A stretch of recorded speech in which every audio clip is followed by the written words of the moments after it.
नमस्कार, राजस्थान 5 के प्रहार में आपका स्वागत। मैं हूं आपके साथ हेमंत कुमार। और पंचायत और निकाय चुनाव में ओबीसी आरक्षण लागू करने के लिए गठित ओबीसी प्रतिनिधित्व आयोग का कार्यकाल सरकार ने तीसरी बार इसमें विस्तार दिया और 30 सितंबर 2026 तक किया है। दूसरा विस्तार 31 मार्च तक था, लेकिन आयोग अपनी रिपोर्ट नहीं दे पाया। ऐसे में अब यह तय माना जा रहा है कि कोर्ट के दिशा निर्देश के मुताबिक 15 अप्रैल की समय सीमा में चुनाव नहीं हो पाएंगे। आपको बता दें कि आयोग का गठन सेवानिवृत्त न्यायाधीश मदन लाल भाटी की अध्यक्षता में 27 मई 2025 को हुआ था। इसका पहला विस्तार हुआ 21 अगस्त 2025 को 31 दिसंबर 2025 तक। इसके बाद जनवरी से 31 मार्च तक के ऑर्डर दूसरे विस्तार के रूप में जारी हुए। और इससे पहले इस आयोग ने मुख्य सचिव को एक पत्र लिखा जिसमें कहा कि 403 पंचायतों में कुल जनसंख्या और अन्य पिछड़ा वर्ग की जनसंख्या दोनों को शून्य दिखाया गया है। 118 ग्राम पंचायतों में कुल जनसंख्या 1 से 500 के बीच में दर्ज है, जबकि 266 पंचायतों में ये 501 से लेकर के 1000 के बीच में दर्शाई गई है। अपूर्ण आंकड़ों की वजह से आयोग ने कहा कि वार्ड पंच पदों के लिए ओबीसी आरक्षण निर्धारित समय में करने में वो असमर्थ है। अब सवाल इस बात को लेकर के गांव ढाणी में गूंज रहे हैं कि आखिर पंचायत के चुनाव कब होंगे। आज इसी पर चर्चा करेंगे। पहले रिपोर्ट।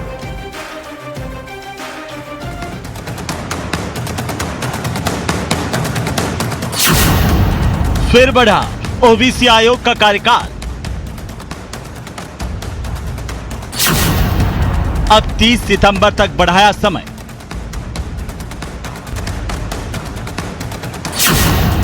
पंचायत और निकाय चुनाव पर असमंजस। 15 अप्रैल 2026 तक करवाने थे चुनाव।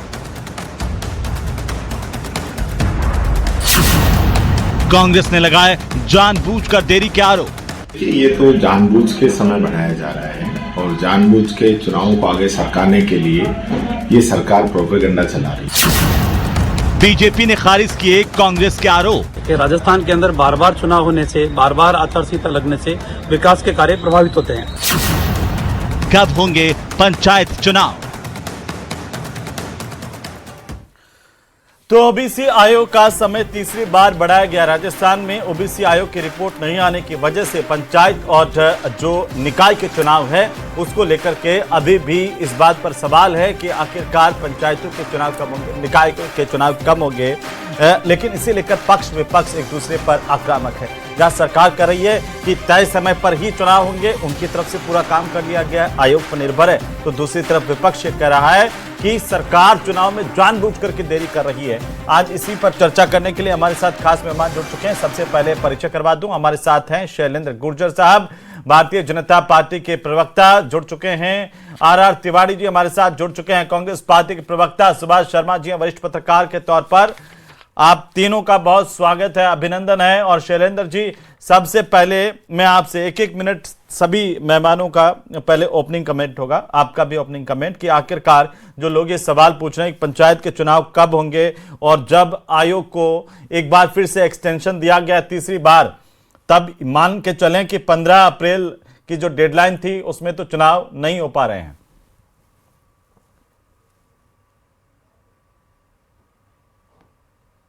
चुनाव आयोग जो माननीय उच्चतम न्यायालय, माननीय राजस्थान उच्च न्यायालय के आदेश हैं, दिशा निर्देश हैं, उन्हीं अनुसार आगे कार्रवाई कर रहा है। आप देखिए, अन्य पिछड़ा वर्ग प्रतिनिधित्व आयोग बनाया गया और उनका काम था कि जो संवैधानिक व्यवस्था है राजस्थान की अन्य पिछड़े वर्ग के लिए, उनके स्टडी करना, उनको चिन्हित करना और वार्ड वाइज बताना कि कहाँ क्या आरक्षण किस हिसाब से लागू होगा।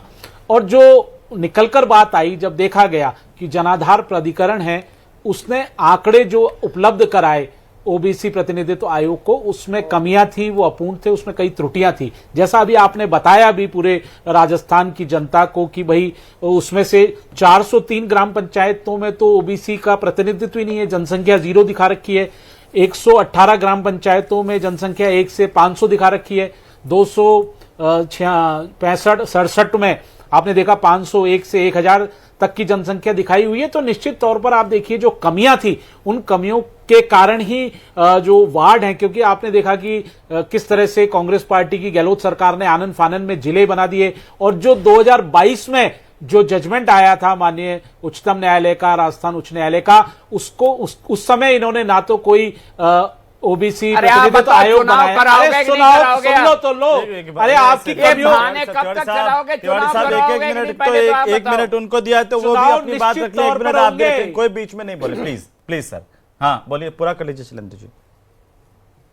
हाँ, मैं ये कह रहा था कि इसीलिए देखिए, आप जो ओबीसी प्रतिनिधित्व आयोग है, जो कांग्रेस पार्टी की गहलोत सरकार को बनाना चाहिए था और आंकड़े इकट्ठे करने चाहिए थे। अगर ये आंकड़े इकट्ठे होते तो मेरे को लगता है कि चुनाव तय समय पे हो जाते, जैसे संविधान ने व्यवस्थाएं कर रखी हैं, जो पंचायती राज नियम है उसके अकॉर्डिंगली। लेकिन इन्होंने वो काम नहीं किया। वो काम माननीय भजनलाल सरकार कर रही है, और अगर उसमें कहीं कमियां आती हैं तो उनको दुरुस्त करना भी हमारा काम है, क्योंकि माननीय सर्वोच्च न्यायालय के निर्णय के अनुसार ही कार्य हो रहे हैं। और आगे भी जो पंचायती राज इलेक्शन होने हैं, जो संविधान में प्रावधान दिए उनके अकॉर्डिंग भी होने। तो निश्चित तौर पर अगर ये बताए कांग्रेस पार्टी के प्रवक्ता गोविंद सिंह डोटासरा जी, जो इनके अध्यक्ष हैं, बार बार बयानवीर होते हैं, बार बार अनर्गल बातें करने लग जाते हैं बिना तथ्यों के आधार पर, क्या बिना ओबीसी को प्रतिनिधित्व दिए आप चुनाव कराने को तैयार हो क्या? अरे आयोग किसने बनाया शैलेंद्र भाई? आयोग सरकार से बनाया कि आयोग से रिपोर्ट क्यों नहीं लेना चाहते हो? ओ मेरे तिवारी साहब, बनाना तो आपको था, बना इन्होंने दिया, देरी तो आपके वहां से शुरू हुई। तिवारी जी, मैं ये कह रहा हूं जी, शैलेंद्र गुर्जर सहित राजस्थान के पर्ची सरकार के मुख्यमंत्री केवल जुमलों की बातें करते हैं। जुमलों के आधार पर आप सरकार का गठन तो कर सकते हो, जनता की भलाई का काम नहीं कर सकते हो। देश के संविधान के अनुच्छेद 243 में स्पष्ट लिखा हुआ है, सुप्रीम कोर्ट का आदेश है कि आप जैसे लोकसभा के चुनाव, विधानसभा के चुनाव 5 साल के भीतर कराना अनिवार्य है। आपको राज्यों के नगर पंचायत के चुनाव हो, नगर निकाय के चुनाव, आपको कराना बाध्यकारी है। ये हमारे देश के लोकतांत्रिक प्रधानमंत्री बने राजीव गांधी ने संविधान में संशोधन किया जी। ये लगातार बहाने बनाते रहते हैं। आज एसआईआर का काम चल रहा है, भाई साहब कैसे हो सकते हैं चुनाव? अरे कब संशोधन हुआ था ये तो पूछ लीजिए। राजीव गांधी जी थे या नहीं थे? उस समय प्रधानमंत्री कौन थे? इनको यही नहीं पता। पंचायतों का पुनर्गठन कर रहे हैं, नगर निकाय का पुनर्गठन कर रहे हैं, अब ओबीसी आयोग का गठन कर रहे हैं।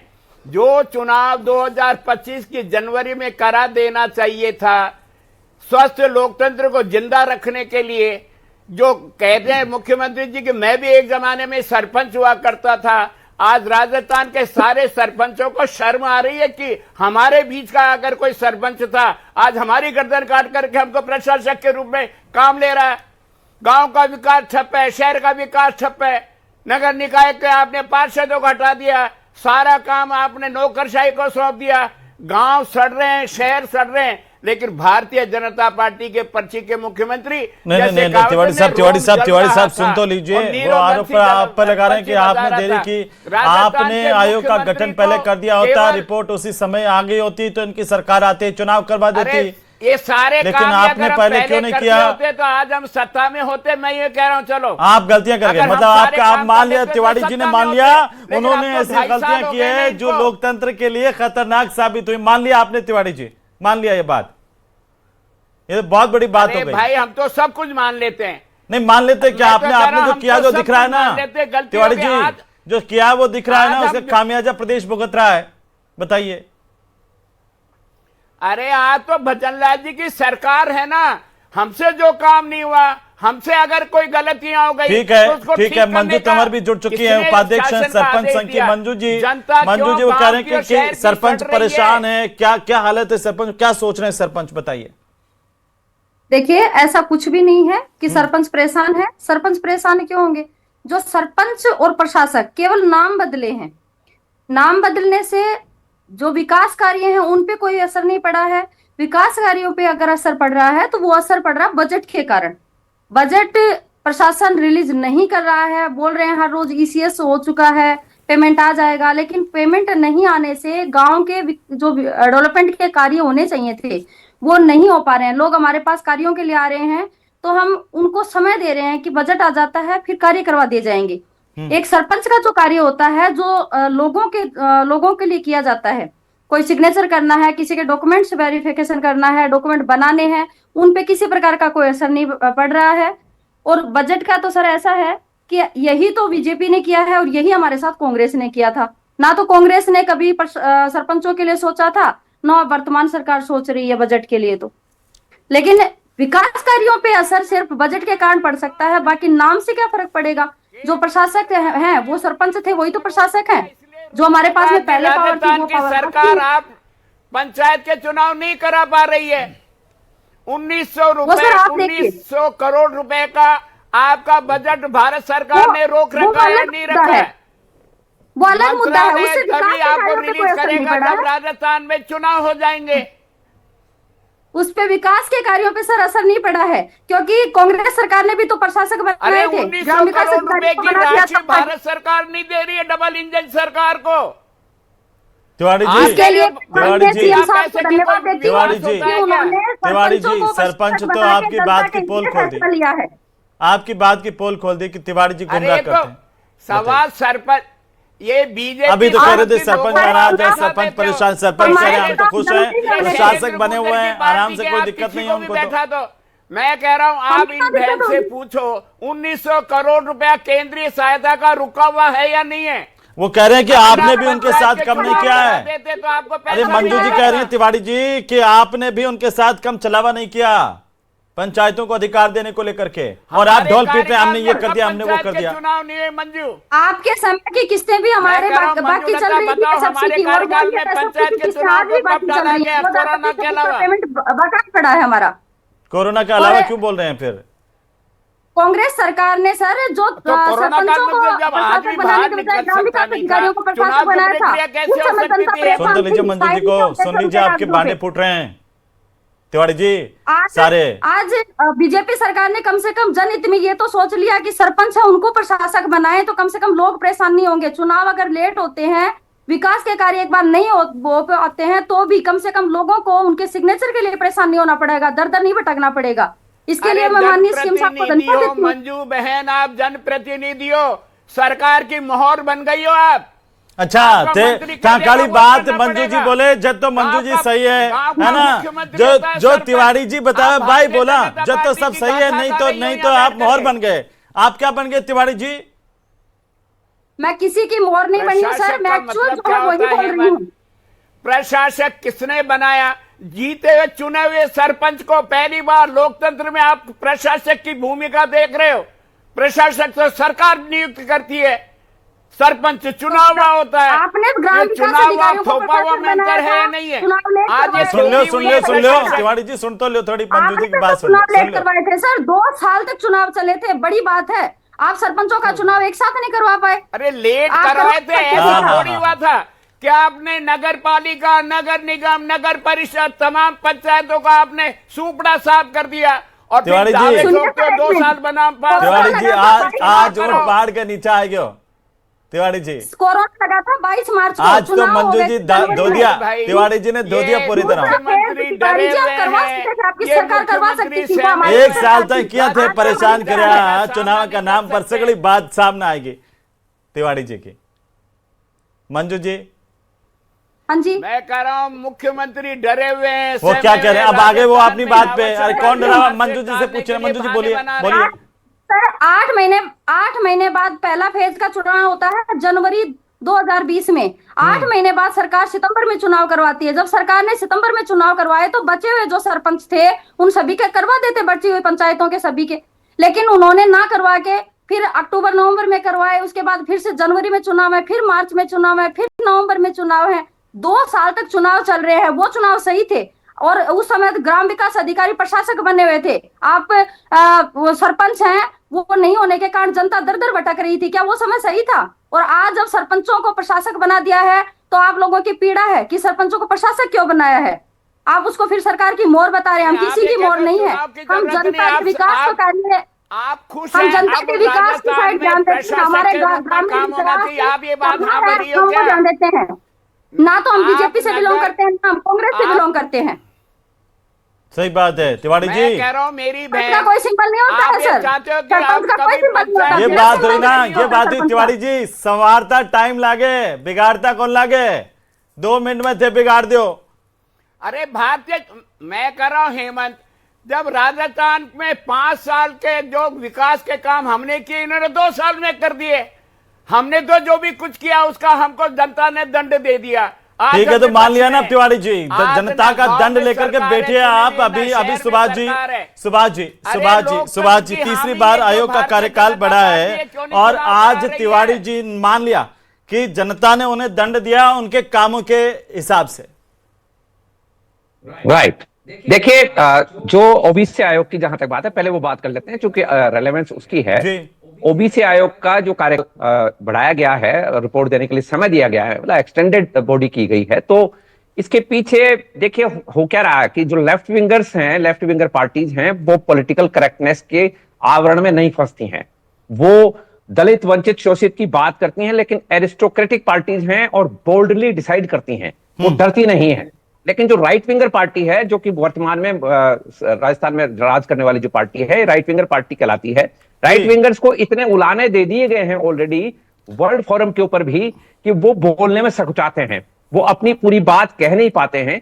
कहना चाहिए कि वन स्टेट वन इलेक्शन के ऊपर हम अग्रसर हैं और उसी आधार पर हम चुनाव कराएंगे। जी ओबीसी आयोग का जहां तक सवाल है, जाबर सिंह खर्रा जी। जो मंत्री हैं, उन्होंने एक बड़ा बयान दिया, वो हम पहले सुनवाना चाहते हैं हमारे दर्शकों को कि मंत्री जाबर सिंह खर्रा ने क्या कुछ कहा है। नगर निकाय चुनाव उन्होंने कहा कि जल्द करवाने की तैयारी है, वैधानिक प्रक्रियाएं पूरी करके चुनाव कराने के लिए सरकार तैयार है। 309 नगर निकायों में चुनाव करवाने की बाधाएं लगभग खत्म हो गई है। उच्च न्यायालय के फैसले से पुनर्सीमांकन का रास्ता साफ हो गया है। जाबर सिंह खर्रा को सुनिए।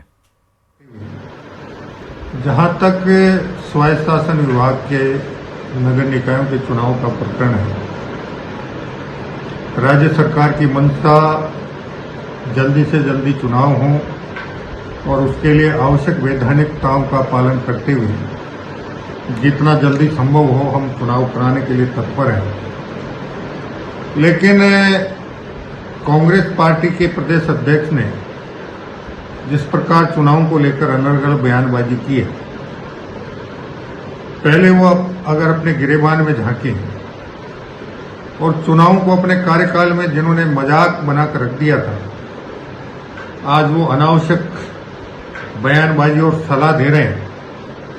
वो बयानबाजी और सलाह देने से पहले अगर अपने गिरेबान में झांक लेंगे तो ज्यादा बेहतर होगा। राजस्थान सरकार ने नगर निकायों के चुनाव के लिए जितना काम करना था, वो काम आज से 6 महीने पहले सितंबर 2025 में पूरा करके अधिसूचनाएं प्रकाशित करवा दी थी।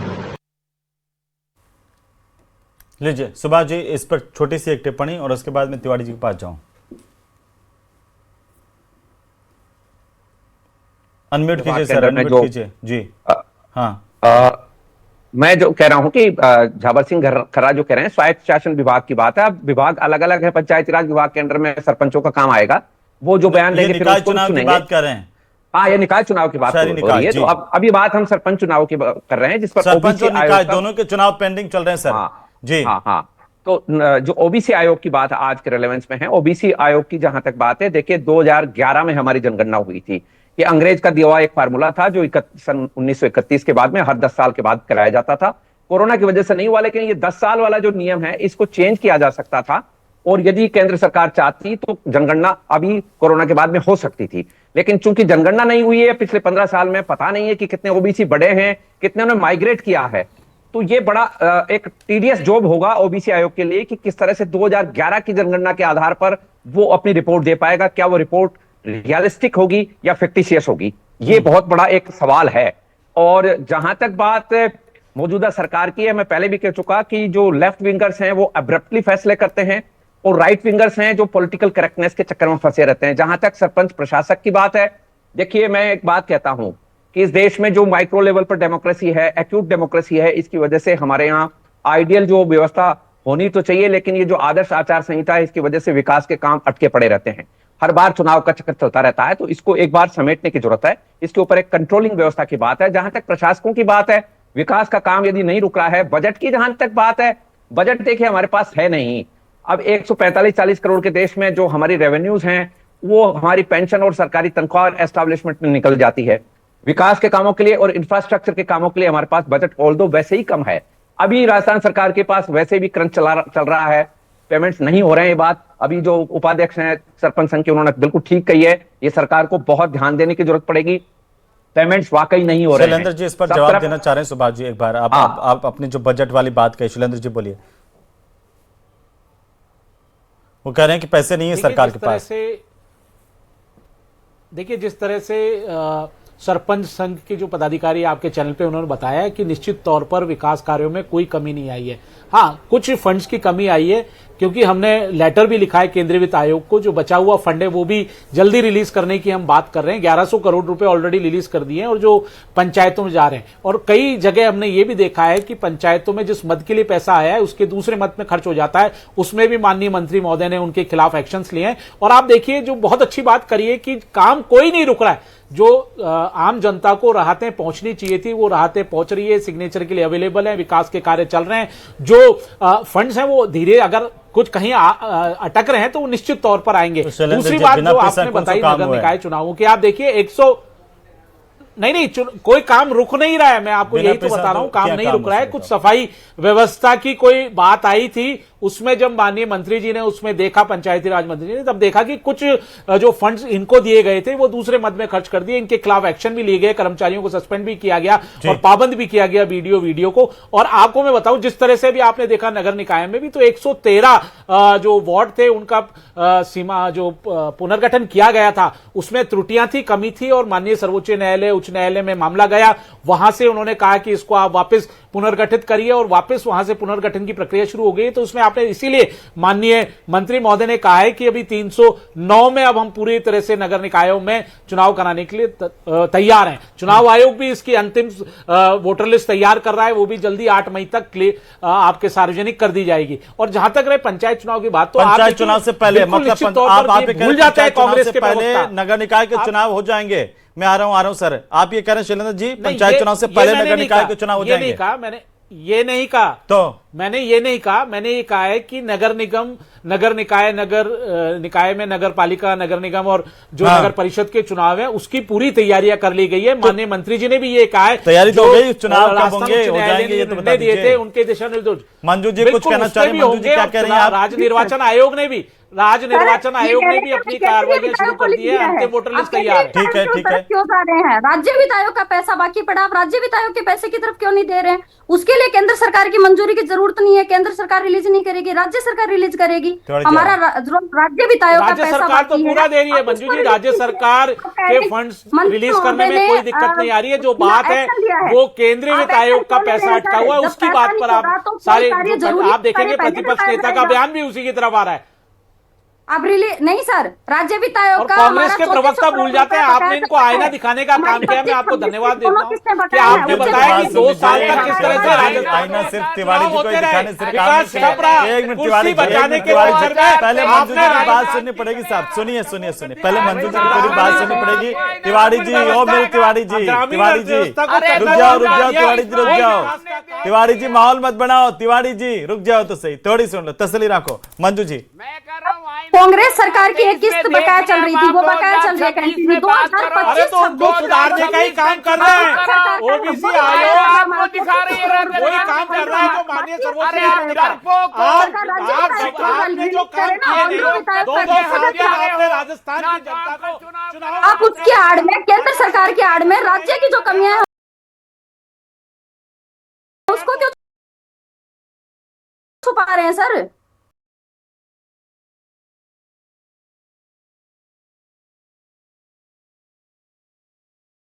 तिवारी जी सुन लो, तिवारी जी सुन लो, चिल्लाते काम कौन चाले? तिवारी जी, ओ मारा तिवारी जी, रुक जाओ, सुन लो तिवारी जी, अरे सुन तो लो तिवारी जी। 25-26 की दोनों किस्तें बकाया हैं, राज्य सरकार की है सर, ये तो राज्य सरकार फंड रिलीज करेगी। ठीक है तिवारी जी, तिवारी जी, तो विकास कार्य कहाँ से होंगे? लोग परेशान हो रहे हैं लेकिन विकास कार्य तो अटकेंगे ही, अटकेंगे। ठीक है तिवारी जी बोलिए। फिर आपने ओबीसी आयोग का कार्यकाल सितंबर तक क्यों बढ़ा दिया?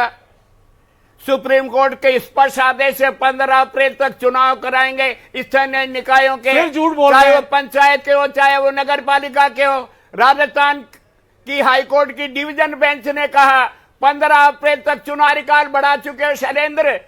आप राजस्थान की जनता अरे को धोखा दे आपने रहे हो। जो काम आपको आप करना चाहिए था लोकतंत्र को वो काम मारना माननीय भजनलाल चाहते हो। सरकार कर रही है। लोकतंत्र अगर के आप पहले हत्यारे हो। प्रतिनिधित्व आयोग बना अगर देते, आप लोकतंत्र आप पिछड़ों को नहीं मानते ऊपर तो आने चुनाव देना कराओ चाहते। ना। आप बता दीजिए, क्या आप ओबीसी मैं कह रहा हूं, ओबीसी पिछड़े ना वर्ग सड़क को है, ना बिना बिजली है, राजनीतिक ना प्रतिनिधित्व पानी के है, ना चुनाव कराना रोजगार चाहते है, हैं ना क्या? महंगाई का कम है। आप बिना राजस्थान पिछड़ा की वर्ग के जनता प्रतिनिधित्व त्रस्त दिए है। आप चुनाव कराना चाहते हैं क्या? ये जवाब दीजिए। सरकार चुनाव पहले ये से जवाब डरती है। दीजिए, बयानवीर मत बनिए। 2-2 साल में चुनाव कराने वाले, राजस्थान का टप्पा बिठाने वाले, ग्रामीण योजनाओं को ठप करने वाले ज्ञान ना दीजिए। अरे आप तो बताइए, विकास की क्या गंगा बहा रहे हैं, ओबीसी, चुनाव क्या कराओ यार। पिछड़ा वर्ग आप चाहे चुनाव टीवी कराने को बोर्ड को तैयार हो बदलो, चुनाव बिना करा उनके दो। राजनीतिक प्रतिनिधित्व के? इसका जवाब दीजिए। आपने झाबरमल खर्राने का अगर विपक्ष ओबीसी आयोग के अलावा चुनाव कराना चाहते हैं, चलो हम कह रहे हैं क्या कह रहे हैं? कहो ना गोविंद सिंह डोटासरा जी से, कहो आपके मैं अध्यक्ष कह जी रहा से, हूं। आप कहो ना अध्यक्ष जी से बयान आप दें। सुप्रीम कोर्ट आप का उस पे आदेश नहीं क्यों नहीं बोलोगे। मान रहे हो? आप राजस्थान की जनता को गुमराह करोगे, अरे मैं कह रहा हूं, राजस्थान में भ्रम फैलाओगे। आप OBC जिस तरह से आयोग आपके के राहुल पीछे गांधी खड़े रह जी, करके जिस तरह से जनता राहुल के गांधी हितों जी को भ्रम चोट फैलाते तोड़ रहे हैं, झूठ बोलते हैं, लोकतंत्र उसी तरह की से बयानवीर हत्यारी बनते सरकार, गोविंद सिंह डोटासरा गांव जी की चुनी आए हुई दिन सरकार उलूल और बयान शहर देते की चुनी हैं। हुई सरकार को आपको बिना आप तथ्यों काम बिना नहीं आधार के करने बयान देना देते हो। चाहते हो। जो संवैधानिक बाध्यताएं हैं उनको पूरा कर रही है माननीय भजनलाल सरकार। भारतीय हम जनता चुनाव पार्टी कराएंगे की और तानाशाही है। एक साथ चुनाव कराएंगे पर्ची ताकि के आपने जो मुख्यमंत्री 2 के साल हाथ तक में कोई राजस्थान की एक साथ जनता चुनाव का होंगे। विकास नहीं होने दिया ग्रामीण मुख्यमंत्री क्षेत्रों कोई में, फैसला जो नहीं योजनाएं कर थी सकते। उन सब शैलेंद्र जी में एक साथ आपने चुनाव, मंजू जी दिल्ली से एक छोटी सी फैसला टिप्पणी है, होगा, उसके बाद चुनाव मैं खत्म कराओगे। करूंगा। मंजू जी, बदलाव के हाथ चाहे में देर कुछ से नहीं थोड़ा है। सा देरी लग जाए, टाइम लग जाए, लेकिन एक साथ चुनाव होना वो जनता के हित में है। बिल्कुल जनता के हित में है सर। एक साथ चुनाव होंगे, हर रोज की आचार संहिता है, इसका पीछा छूटता है जी। समय और पैसा दोनों बचते हैं सर।